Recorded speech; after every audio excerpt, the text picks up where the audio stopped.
주시는 말씀은 누가복음입니다. 누가복음 2장입니다. 48절에서 51절까지 말씀입니다. 자, 우리 한 목소리로 함께 성경 말씀 봉독하겠습니다. 함께 봉독합니다.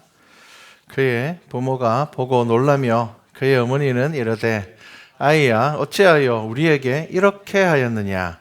보라 내 아버지와 내가 근심하여 너를 찾았노라. 예수께서 이르시되 어찌하여 나를 찾으셨나이까. 내가 내 아버지 집에 있어야 될 줄을 알지 못하셨나이까 하시니 그 부모가 그가 하신 말씀을 깨닫지 못하더라. 예수께서 함께 내려가사 나사렛에 이르러 순종하여 받드시더라. 그 어머니는 이 모든 말을 마음에 두니라. 아멘. 자, 마음에 담아놓은 말씀입니다. 지금 우리가 성탄절 대림절을 시작하면서 예수님께서 태어나시고 또 이렇게 이제 공생애를 시작하기 전까지의 말씀을 나누고 있습니다. 자, 예수님의 어린 시절 이야기는 성경에 거의 기록되어 있지 않습니다. 그럼에도 이제 몇몇 기록들을 통해서 예수님의 어린 시절을 이제 볼 수가 있습니다. 오늘 말씀은 이제 41절부터 시작되는 내용입니다. 41절부터 51절까지 내용을 보시면 되는데요. 41절에 보면은 이렇게 시작합니다. 그의 부모가 해마다 6월절이 되면 예루살렘으로 가더니 라고 기록하고 있습니다. 예수님께서는 이제 12살이 되었을 때 유대인들은 12살이 되면 성인이 되는 것입니다. 그래서 12번째 생일이 지나면 율법의 자녀로서 처음 이제 성전을 방문합니다. 그래서 오늘 이제 본문 말씀이 그것을 기록하고 있는데요. 율법에 의하면 이제 12살이 지나면 12번째 생일이 지나면 율법의 아들, 계명의 아들, 토라의 아들 이렇게 이제 불리게 됩니다. 이 말씀은 무슨 말인가 하면은 이 유대 율법에서 아이가 태어날 때 원죄를 가지고 태어납니다. 우리는 죄를 가지고 태어나죠.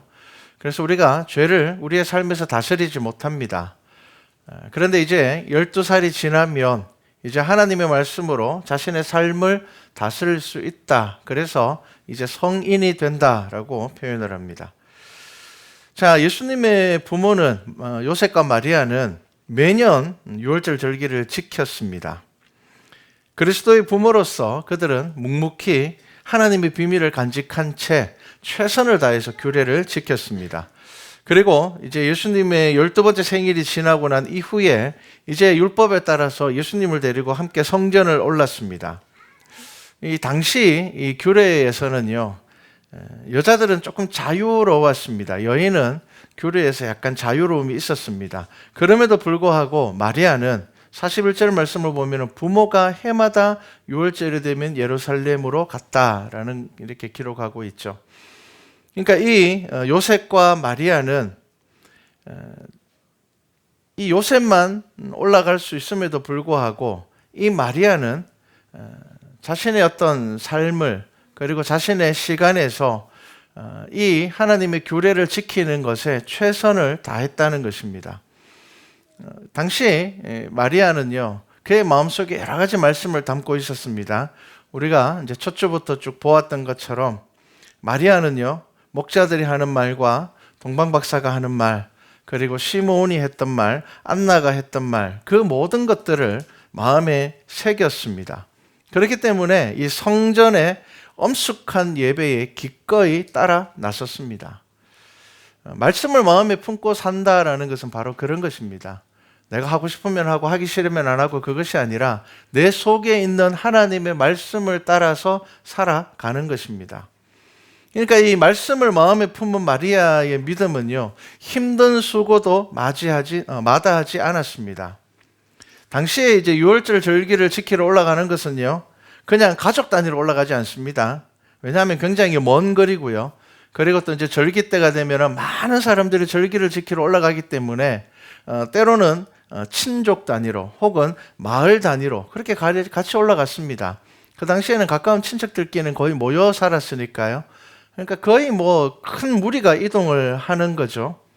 자, 당시에 이 절기를 지키기 위해서 성전을 오르는 이들은요, 그 광경이 굉장히 웅장했습니다. 예루살렘으로 들어가는 길이 많지 않거든요. 몇몇 길이 없거든요. 그런데 이제 절기가 되면 사람들이 이제 날짜 계산을 하죠. 절기에 맞춰서 대충 멀리 사는 사람들 좀 일찍 출발하고 가까이 있는 사람들 조금 천천히 출발을 하겠죠. 그러면은 먼 곳에서 절기를 출발한 사람들은 가면서 이제 같이 절기를 지키러 가는 사람들과 합류하게 됩니다. 만나게 되죠. 그러면은 그때 사람들은 시편의 찬양을 함께 부릅니다. 한 사람이 시편의 찬양을 시작하면요, 앞서는 사람들, 뒤서는 사람들, 모든 사람들이 함께 찬양하면서 이 절기를 지키기 위해서 올라갑니다. 멀리는 뭐 일주일씩 걸리는 거리이지만 그들이 걸어가면서 찬양하고 함께 음식을 나누고 또 찬양하고 또 같이 모여서 모닥불을 피우고 같이 잠들고, 여러분, 절기를 지키는 그 순간보다 절기를 지키러 올라가는 그 과정, 절기를 지키고 은혜를 받고 내려가는 그 과정이 훨씬 더 웅장하였습니다. 자, 그리고 이러한 이 웅장함 가운데 이 영적인 감성이 아주 예민해지는 순간입니다. 왜냐하면 그들은 절기를 지키러 올라갈 때 기대하면서 올라가기 때문입니다.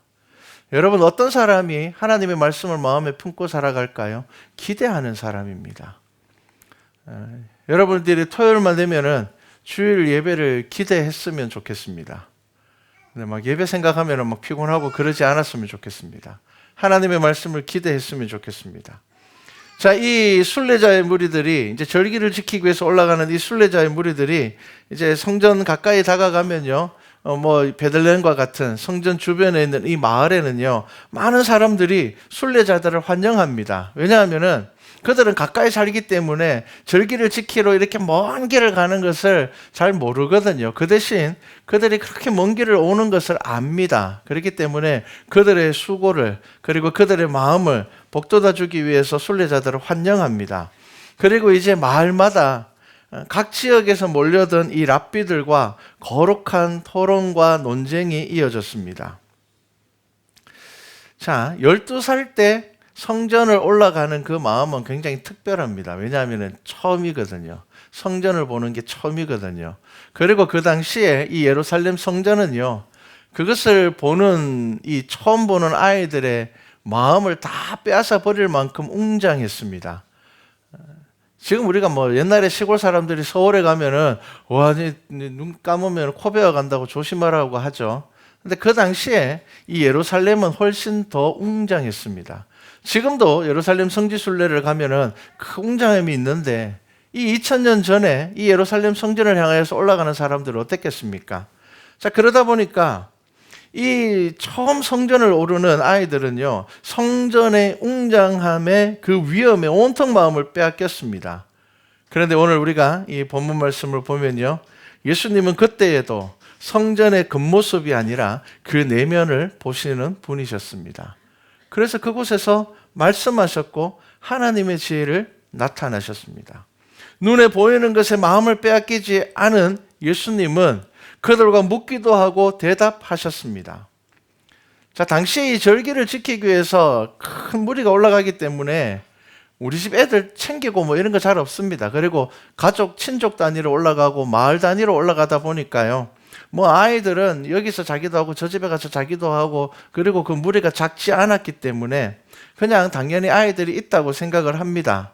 그리고 또 올라갈 때, 이제 절기를 지키고 올라갈 때 아이들에게 주의사항을 줍니다. 자, 우리가 언제쯤 올라가고, 그리고 성전 절기를 지키고 몇째 날이 되면은 우리가 어디서 모여서 다시 내려올 거야. 네, 이런 이제 주의사항들을 줍니다. 그러니까 함께 올라왔던 것처럼 함께 내려가는 주의사항, 언질들을 미리 합니다. 자, 그래서 오늘 본문 말씀을 보면요, 절기를 지키고 내려갑니다. 그날을 마치고 내려갈 때, 43절에 보면 그날을 마치고 돌아갈 때에 라고 하는데요, 당시에 이 6월절 절기는 거의 이제 한 주간 진행이 되었습니다. 7일간이죠. 그런데 멀리서 온 사람들은 7일간을 다 지키는 것이 아니라 처음에 3일, 한 4일 정도를 지키고요, 그 다음에는 이제 갈 길이 머니까 먼저 내려옵니다. 그러니까 앞에 이제 중요한 예배들과 제사들이 다 있기 때문에 그렇게 지킵니다. 자, 그런데 이제 그날을 마치고 돌아갈 때에 아이 예수는 예루살렘에 머무셨더라. 그 부모는 이를 알지 못하고 이렇게 기록되고 있습니다. 그러니까 예수님은 안 내려오셨어요.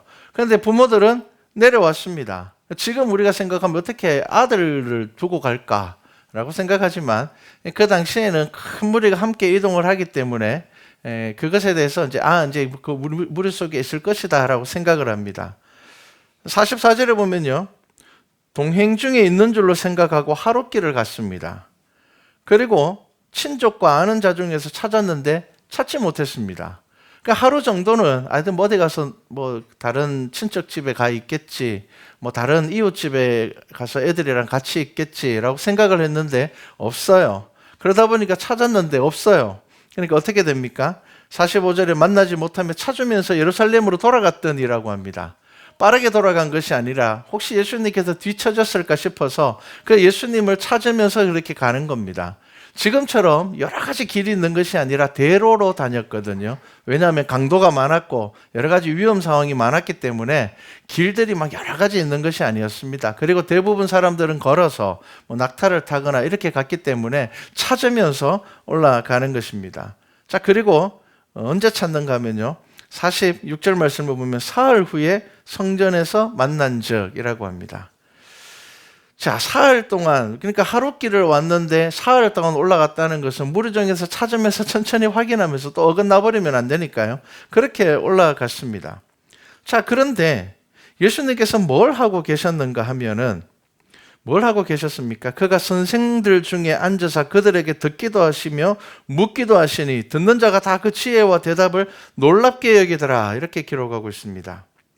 자, 요셉과 마리아는 처음에는 예수님을 찾지 않은 이유는 예수님이 지혜로웠기 때문에 길을 잃을 것이라고 생각하지 않았습니다. 자, 그러다가 이제 거꾸로 올라가서 찾았습니다. 성전에서 만나게 됩니다. 자, 요셉과 마리아는 랍비들과 함께 대화하는 예수님을 발견하게 됩니다. 당시에 위대한 선생들은요, 평일 아침이 끝나는 시간부터 저녁까지 법정에 앉아 있었습니다. 그런데 안식일과 절기 기간에는 특별히 이 사람들은 성전의 테라스로 나와서 거기서 가르치고 공개 질문을 받기도 했습니다. 당시에 예수님이 어떤 질문을 했는지는 자세히 알 수가 없지만 그 당시 절기 때에는요, 그 절기와 관련된 토론을 하는 경우들이 많았습니다. 자, 그렇기 때문에 아마 유월절에 대한 여러 가지 대화와 토론들이 있었을 것입니다. 듣는 자가 예수님이 지혜롭게 하는 그 대답을 보고 놀랍게 여겼습니다. 그리고 이 부모가 이제 예수님에게 이렇게 이야기를 합니다. 어찌하여 우리에게 이렇게 하였느냐? 내 아버지와 내가 근심하여 너를 찾았다라고 이야기를 합니다. 그때 예수님께서 뭐라고 대답하십니까? 어찌하여 나를 찾으셨습니까? 내가 내 아버지 집에 있어야 될 줄을 알지 못하셨나이까? 이렇게 대답을 했습니다.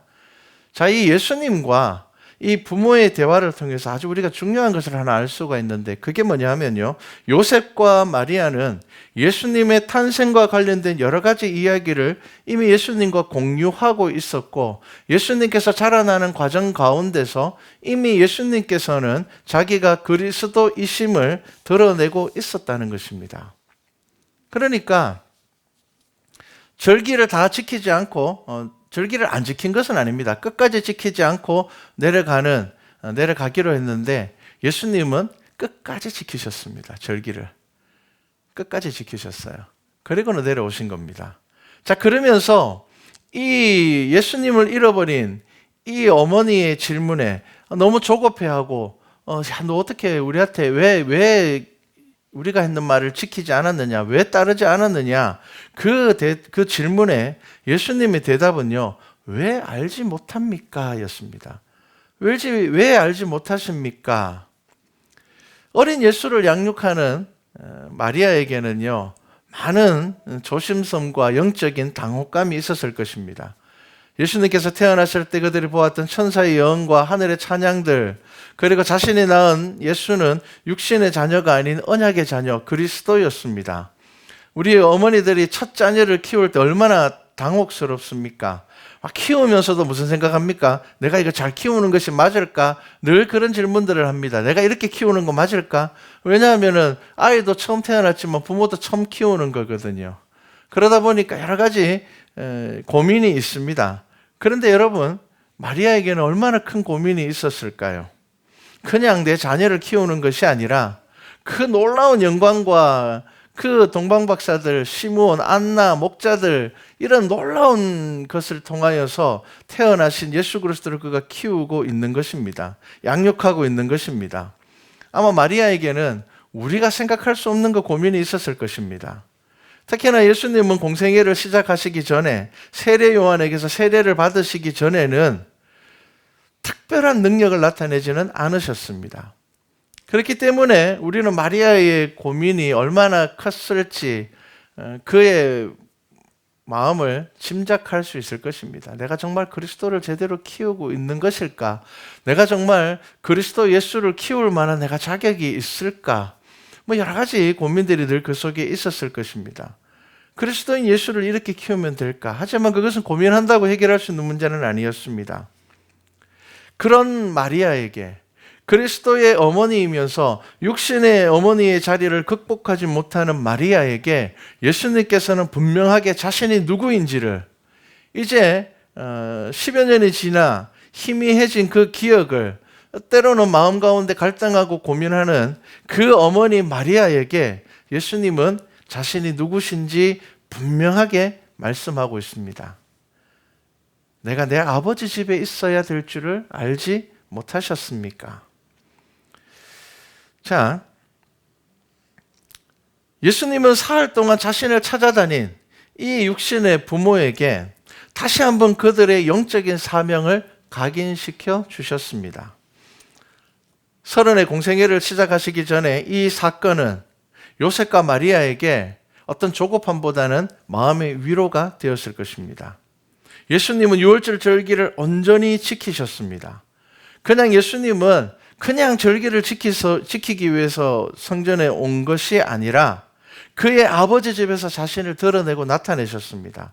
강도의 굴혈이 되어가고 있는 그 성전을 예수님은 보셨고 오래 머무셨습니다. 그리고 수동적이 아닌 능동적으로 하나님의 뜻에 순종하며 사는 것이 예수님의 사명이라는 것을 분명히 드러내셨습니다.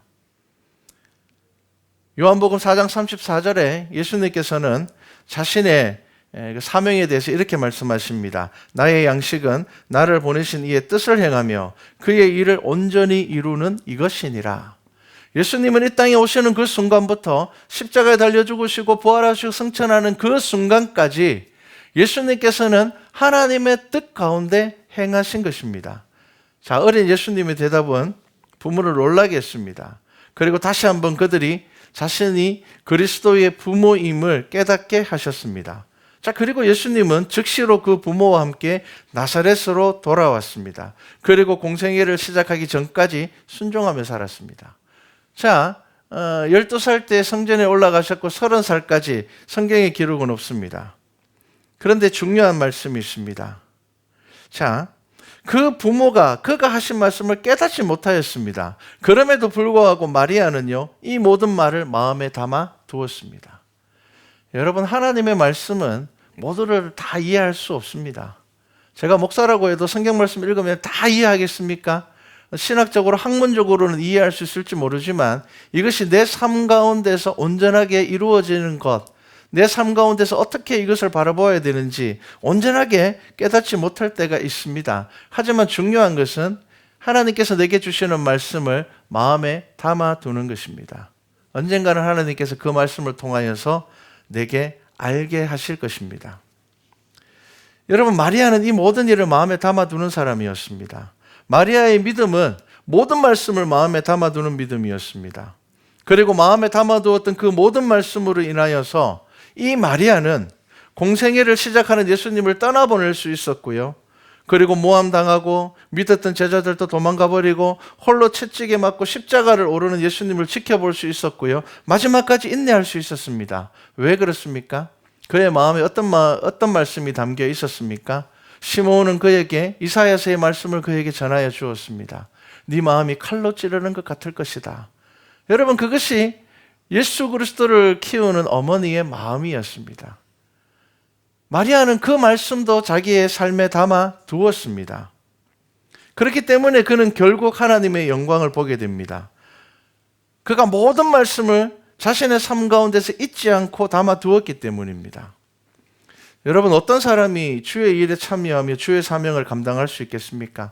특별한 능력을 가지고 있거나 남들보다 뛰어난 재능을 가지고 있거나 남들이 하지 못하는 일들을 하는 사람들, 든든한 배경을 가지고 있는 사람이 주의 일을 감당하고 사명을 감당하겠습니까?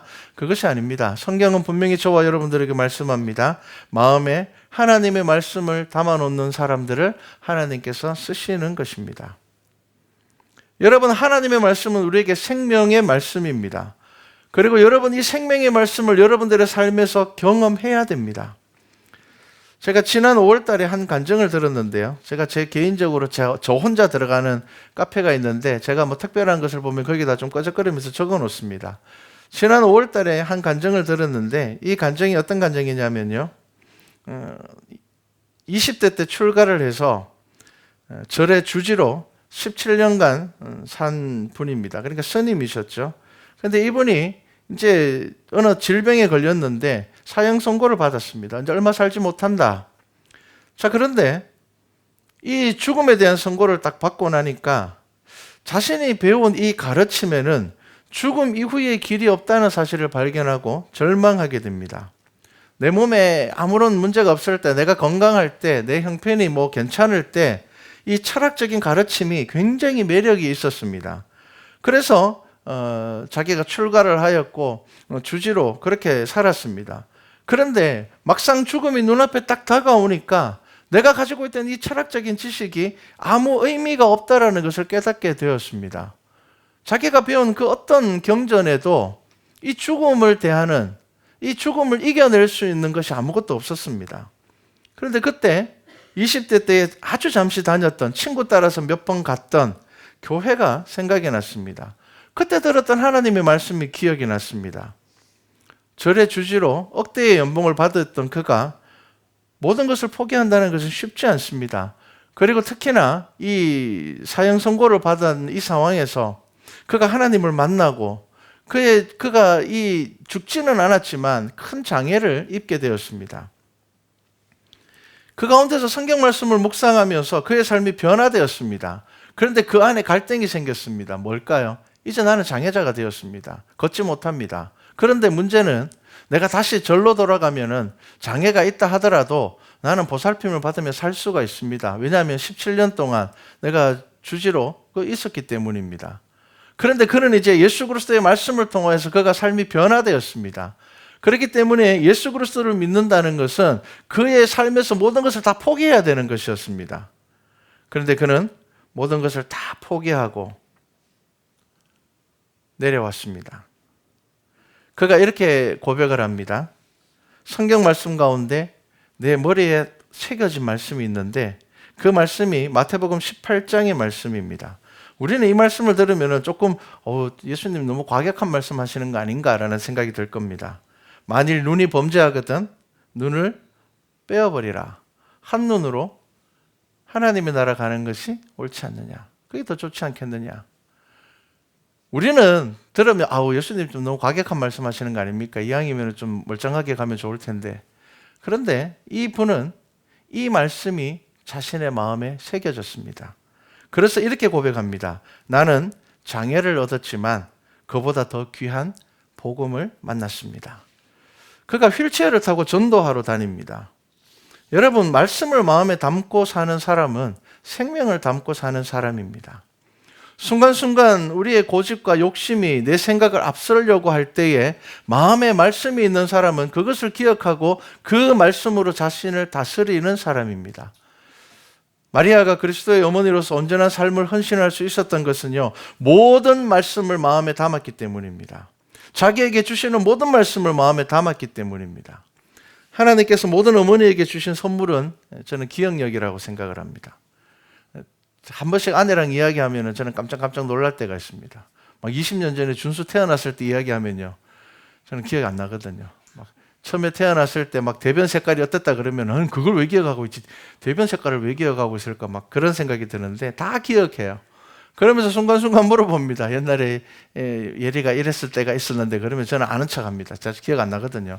근데 아는 척 해야죠. 다 기억하는데 나는 모르겠는데 이러면은 안 되잖아요. 그러니까 막 아는 척 하는데 속으로는 이게 도대체 언제적 일일까 막.